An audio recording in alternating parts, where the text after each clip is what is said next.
Where do I find my filter?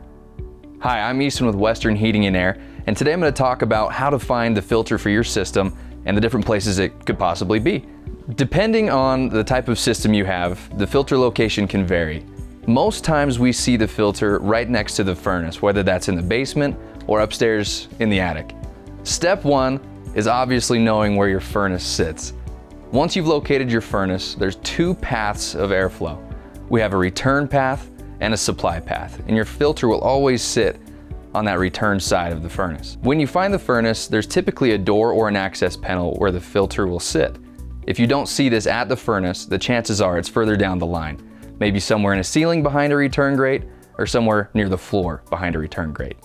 Typically the filter is pretty easy to find in the system, but if you're still having trouble, feel free to give us a call. We're happy to help.